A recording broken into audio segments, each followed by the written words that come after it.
Introducing Celigo, the complete integration platform built for both IT and business users that automates your business processes across applications. With Celigo's guided visual interface, building powerful integrations is a breeze. You can leverage hundreds of pre-built connectors to automate key business processes across popular applications. The result? An agile company set for growth. Celigo. Integration starts here. Visit Celigo.com to get started. Thanks for tuning into another talk here at the Product-Led Festival. Hope you're enjoying the event so far because we've got even more juicy knowledge and insights from product-led pioneers heading your way. Remember to have your questions ready and get the tailored answers you need from the experts themselves. Sit back and enjoy.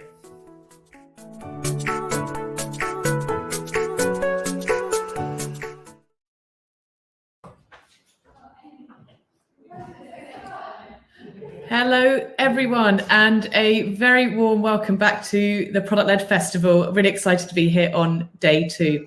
It gives me great pleasure to introduce our first speaker of the day. We've got Vi Battler, who is a product manager, sustainability and new mobility at Uber, who is joining us today to talk about launching product during a pandemic. So it gives me a great pleasure to say a very warm welcome to Vi. Hi, everyone. Great to be here. Excellent. I shall just share my screen and then we can get started. Brilliant. So thanks very much, everyone, for this excellent opportunity to speak to you all today. So as I said, my name is Vi. I work at Uber as a product manager in sustainability and new mobility. I'm really driven by this idea of creating organizations and technology that can solve big social and environmental challenges. Climate change is one of them, and that's what I do in my day job. But diversity and inclusion and equity opportunities and others. So do check out our panel this afternoon where we're talking about some of that as well. So in my day job at Uber, I build products that help accelerate the transition towards zero emissions transportation. And then alongside, I also lead the Uber UK social impact team. I'm a trustee for a small charity called Eastside Youth. And I'm one of the co-founders of Scarlet Ventures, which is a seed fund that helps support refugee entrepreneurs. The reason I'm talking about product in a pandemic today, in great timing it is with the anniversary yesterday, aside from the fact that it has a wonderfully alliterative title, the reason it's particularly important for us is Uber, as I'm sure you all know, is a business that relies on moving people around. And about a year ago, all of that stopped. The movement was not a thing anymore. So we suddenly had to figure out how to operate in this new world. We launched some products, we didn't launch some others, and there are some principles that we built up along the way that we found helpful and that I hope to share with you in the hope that it might be helpful for you as well. So as we go into it, it's a good starting point is what really makes it so hard to launch products during a pandemic. And the answer to a lot of it is just uncertainty, which was kind of the buzzword for 2020. But specifically what it means in a product context is, there's shifting information all the time. So you have no idea what to base your decisions on. Often there's a knowledge gap. So the information that you would have used previously, the data that you actually have about your users, may not be correct anymore. And certainly, for example, we saw this with Uber when lots of use cases that we would traditionally have served stopped completely.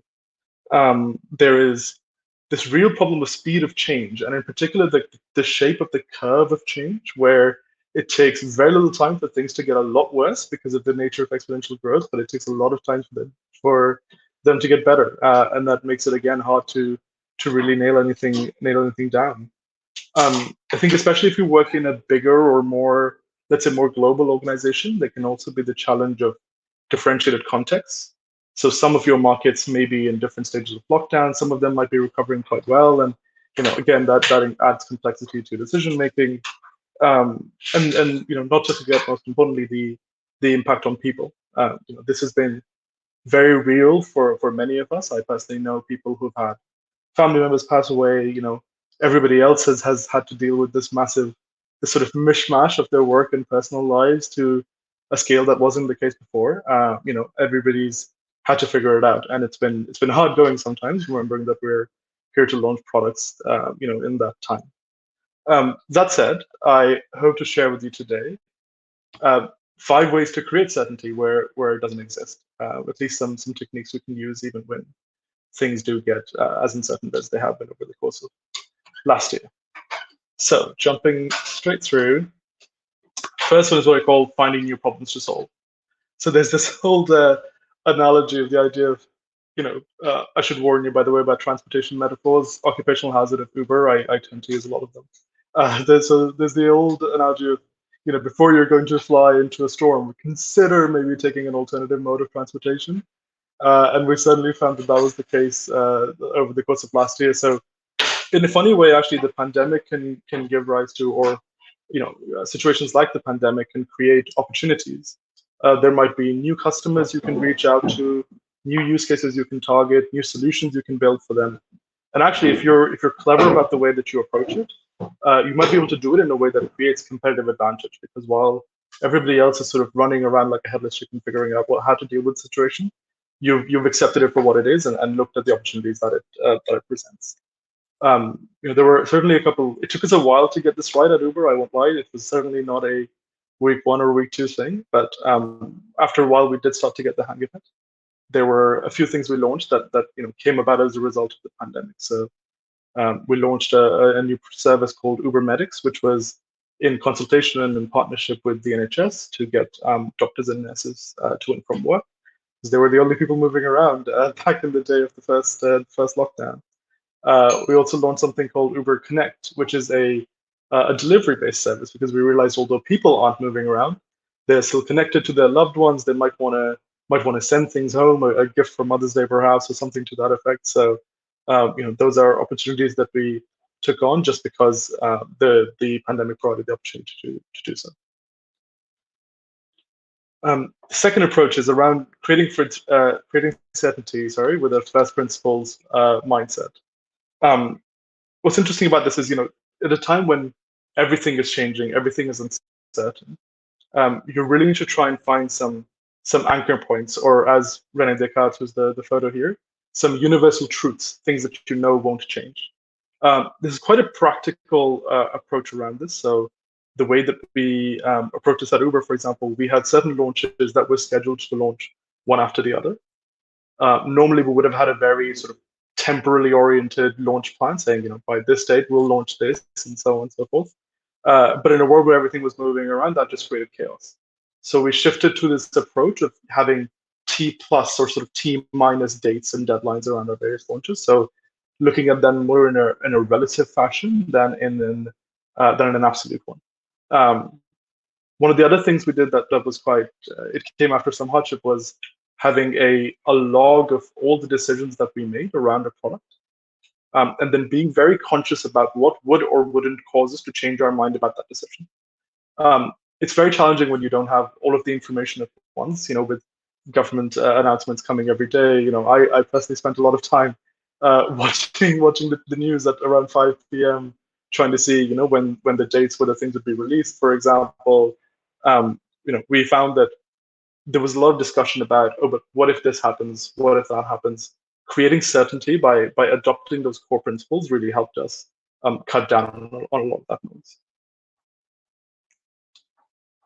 The third is one I call love the problem, not the solution. Very classic product analogy, but certainly works here. I know often, and I've been guilty of this myself.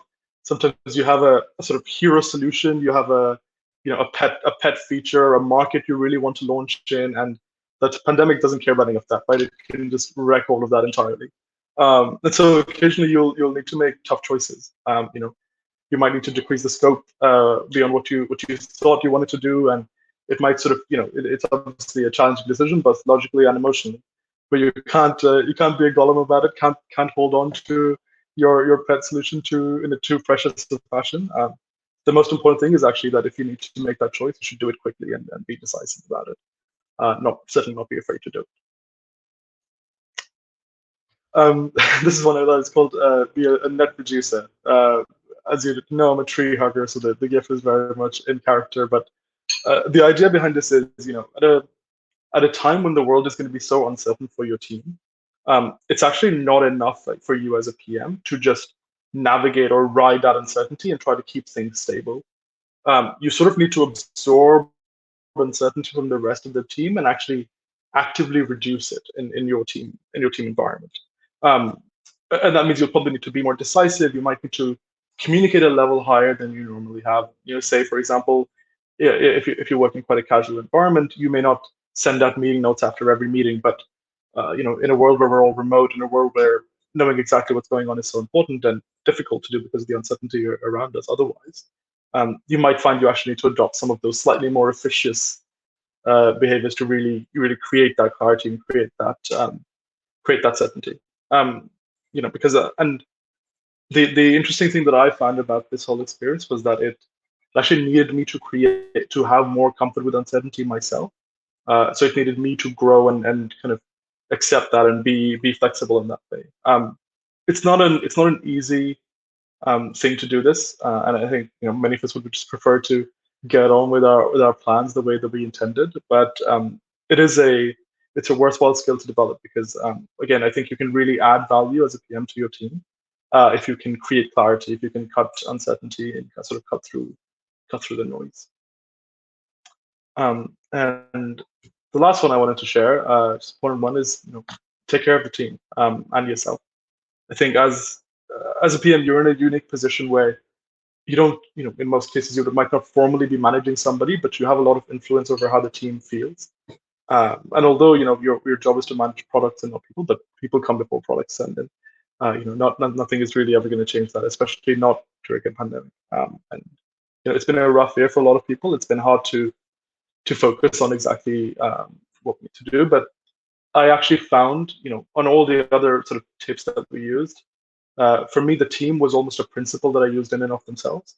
And I used the idea of creating certainty for the team as my motivation for trying a lot of these things that we did try out.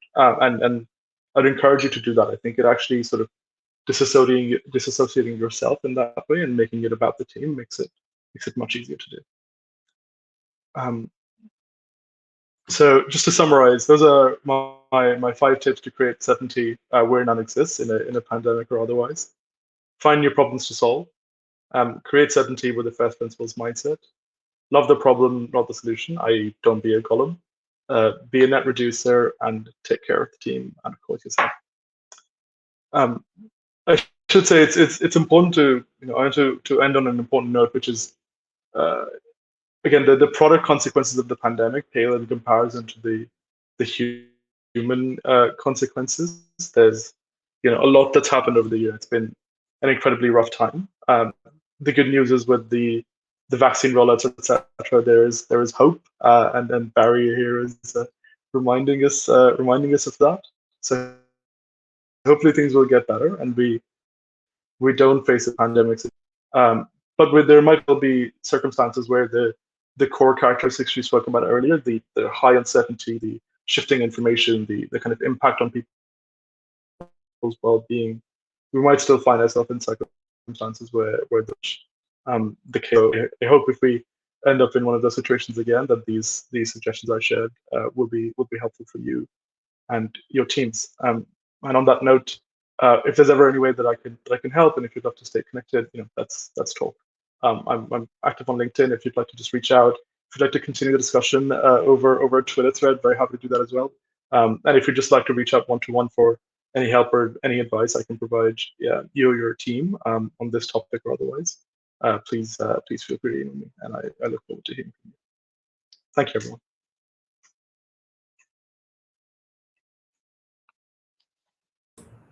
Thank you so much, V. That was a great presentation. Ladies and gentlemen, we have some time for questions, so please do drop them in the chat. And if you do want to connect with V, I have added his LinkedIn to the top of this chat as well, so you can grab it and connect there. We've got a question from Raoul, who would like to know, how have you kept your team motivated and feeling cared for whilst remote working? It's an excellent thought. To be honest, I've seen good practice from lots of places. There are things we've tried ourselves.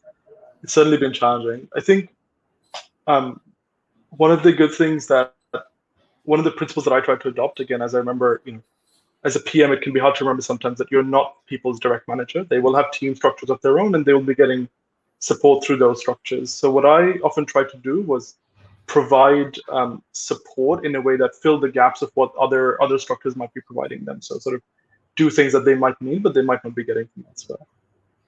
So we certainly, did lots to keep in touch throughout the time. Did stuff to just keep having fun as well. For our last launch, we actually had a themed Spotify playlist that was sort of the constant stream throughout our Slack channel, which was pretty active. You've seen GIFs in this presentation, but believe me, there were a lot more on that channel. Did everything from having sort of little competitions and games within the team, frequent touch points, just to keep us all together. Certainly a lot of what we did. I think I'd also encourage, really, there can be a danger sometimes that, especially if it's a team that's been pulled together for the sake of a launch, that the team can be quite atomic. So you as the PM might have relationships with everybody else, and that it kind of ends there. So it becomes a sort of hub and spoke thing. But actually, one of the best things that you can do is create relationships between the other people in your core product team and get them to start interacting with each other. And again, that will just help create that real community and team environment, which is so important now when we're all remote and there's all kinds of horrible things going on. I hope that was a helpful answer, Raul, but happy to elaborate further or touch base offline. Nice. I've found GIFs are really effective as well. Silly, but they just make people smile. We've got another one here from Drow. Can you please provide more concrete examples of what it means to be a net reducer? Yes, that's a good one. I think I can try and share some examples of where we had to do this. So we've been working on a product launch recently where the principle I mentioned of tying things down to universal truths really came into action. So we have basically been planning our launch around the government guidelines and when things might open up. That was a huge part of our thinking. And of course there were some internal dependencies as well, other products that needed to launch, other for example, aspects of communication that needed to go out earlier. There was a point at which I had to make a difficult decision. So we were working on a launch which had been delayed a couple of times, and we then received the news that basically now we had the all clear, our dependencies were fine, so we could go ahead. But some of the previous projects that were being worked on were quite complex, and I personally just felt like there was a chance that they might drag on. And so I actively decided to actually move my launch out further to give ourselves buffer time between the dependency launch and our launch. Not easy to do because we wanted to be kind of early out there. There were a lot of strategic reasons as to why, but that was one of those examples of really cutting through uncertainty for the team, because even if there was the chance that things might result, instead of a chance that we might have to tell the team about a delay twice, I decided to just do it in one fell sweep and sort of create that room for us to make sure that it wouldn't happen again. And that was purely, there wasn't necessarily a logical or strategic reason to it, other than I thought it might be more challenging for the team to go through that multiple times, and so I just wanted to create that certainty.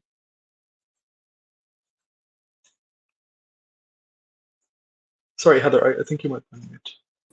I am on mute. Oh, the classic line of 2020. It's creeping into 2021. Cool. Got one here from Uma. What were the challenges you ran into trying to influence or share your thoughts with your leadership and sponsors? How did you deal with it? There may be a book coming out in this soon, just because it's only been a lot of what I've been doing this year. I think when it comes to having challenging conversations with your leadership about, especially in an environment where everything's uncertain, for example, Uber is a very data-driven organization. We're used to trying to have to back everything up with reams of data. But like I said, in this kind of environment, data doesn't exist. It's hard to know exactly what customers are doing because patterns are changing every day. The environment is changing every day. You can't have perfect certainty about things. I found that's where the first principles mindset was really, really helpful. It takes kind of discipline because, to be honest, often you can, when you're thinking in that way, it can feel like you're saying very obvious things. It can feel like you're you're not actually making a very compelling argument with all the bells and whistles of the data and a very convincing prototype and everything else. But I actually found it was incredibly helpful just to boil things down to the very basics of, we know that this is true, regardless of the circumstance, regardless of the data. For example, when we were talking about the needs for our product, normally we would couch it in terms of the data we had, the surveys we had done, the studies we had done, and we had some of that, but we had to caveat it all by saying this was done pre-COVID. But we laid out our narrative purely in terms of the very fundamental proposition of, we know that users want this because they've told us this before. We know that this is what they want it to cost, and it's based on this, this kind of logic that we think this is the equilibrium price point in the market because it's what we've had for so long, for example, rather than a very specific or very targeted piece of insight that we've gathered just for that decision. Nice. We've had another one come in from Marta. Great question. Which learnings from your pandemic product launch will stay with you as your new guiding principles for the new normal? Excellent question. I think it's a challenging one because I'd say some of those are kind of things that I find I'd like to carry on, but they're more sort of personal characteristics versus techniques. I think the one that's really kind of deceptively important is the one around finding new problems to solve. I think often, especially me, I sort of identify myself as a problem solver. As a PM, that's what I see as my primary function, is solving the problem, facilitating for the rest of the team. It's just a really good discipline, I find, when we go back to the new normal, when we don't know what the world is going to look like. I think there's an assumption that it will look much like the world before, but I don't know if that will be true. And you might find that, while you sort of operate under that assumption, there might be others who are out there with a much, let's say, less biased mindset, who are capitalizing on opportunities that you then haven't. So I think that's probably the one that I'm really going to try and consciously inculcate and keep challenging myself on, because I think it's important to have that mindset of making sure you're solving the right problem and looking for new or the right problems to solve, even when they're not the most obvious ones. And I think as a PM, especially one working in maybe a larger organization, those are the opportunities where you can really create value by seeing things that haven't been seen or delivering impact in a way that hasn't been obvious to everybody.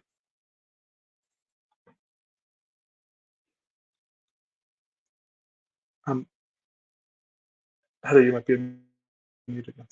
Sorry, I'm in a slightly noisier environment today, so I'm trying to be a bit conscious of that. So thank you for the heads up. Give people a couple of seconds for any last questions. But I've got a question, V, that might wrap us up. But your role has recently changed for kind of being focused on growth to being focused on sustainability and new mobility. Can you tell us a bit about that and kind of what Uber's kind of long-term vision and commitment to sustainability is?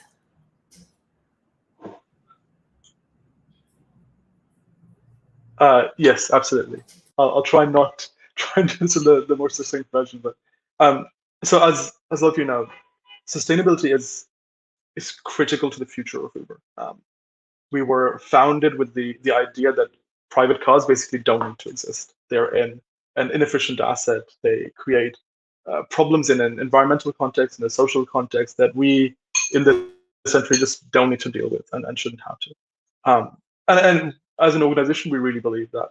This is going to sound a bit nerdy, but I honestly, one of my first projects when I entered Uber was to create the strategy for this new mobility space. And I genuinely came into work every day thinking, how am I going to get rid of people's cars today?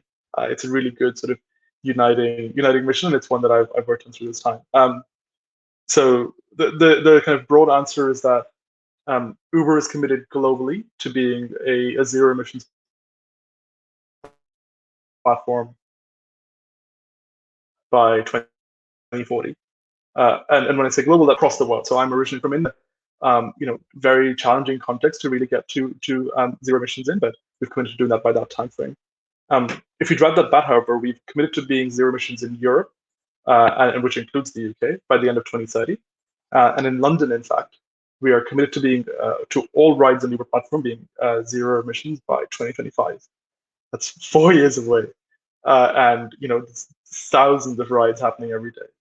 And so, and the reason we're doing that is, because yes, it's critical to who we are as a company. It's critical to our mission. We also think it's where our growth will come from. It's what we think will define us, and what we think should define us. So I started out initially working on something called the growth portfolio, which was our portfolio of kind of new products that push us into areas beyond ride sharing, or into new ride sharing opportunities. As we sort of worked on the strategy through that, we realized that a lot of the opportunity actually comes from the sustainability and mobility space. So I decided to just hone in and focus on that a lot more. It's wonderful that Uber is, in a place where I can get to do that. I can spend 100% of my time thinking about how to get rid of people's cars, and it's a privilege to be able to do so. It's incredibly motivating. So you should hear sort of some interesting news come out soon about some of the products that we've been working on. But certainly it's an ongoing intention. That mission of being 100% zero emissions in London in 4 years' time. It's that kind of moonshot goal that really keeps you going. So that's what I'm here for. That's a very admirable goal, and I'll keep my fingers and toes crossed that we hit it. Amazing.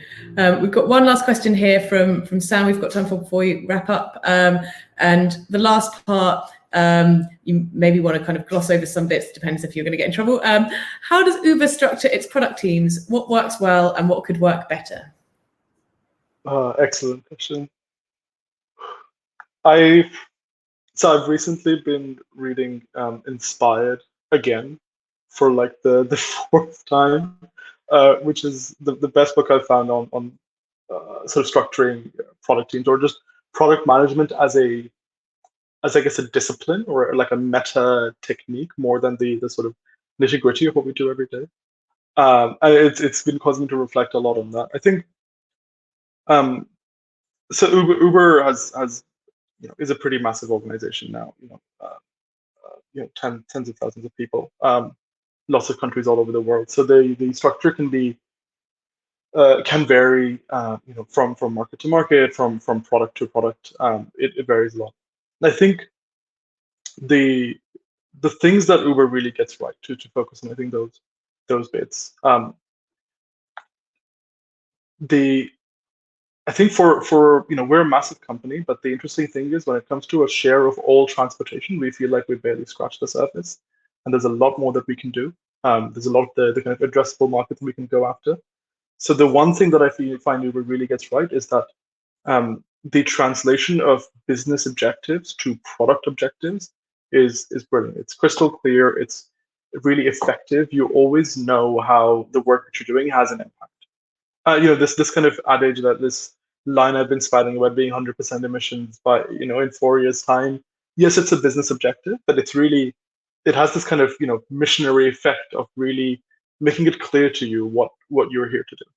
I think that's the thing that Uber gets really right, and it flows across the company. I work in the UK team, and I can confidently say that we have that strategic clarity. But if you listen to any of the Uber investor calls, for example, or you listen to Dara, our CEO, talk about Uber in the paper, he's really clear on what he sees Uber becoming. And that could often mean making some hard decisions. We had some more adventurous kind of spin-offs that we were working on, which were parts of the organization that we then spun off and sold to other companies to develop further, because we wanted to create clarity around our core goal. I think that's a thing that Uber really gets right. I think some of the challenges have to do with just the scale and how quickly we've grown, how quickly we've spiraled across the world, and that makes communication alignment certainly a challenge across teams. And I think there's a real inflection point when you start becoming a very distributed, very global team. And I think that we're still on that journey to figuring out how we can do that the best way. Fantastic. Thank you very much, V. And with that, we are at time. Thank you so much for sharing your insights and kind of what you've learned during this turbulent and uncertain period. Everyone, thank you so much for joining. Again, if you want to connect with V, his LinkedIn is at the top or on his final slide, which I've dropped into the handouts tab. Thank you everyone for joining, and V, a huge thank you for taking part today. It's been great to have you. Thank you. Thank you, everyone. It's been a pleasure. Awesome. Thank you. Bye-bye.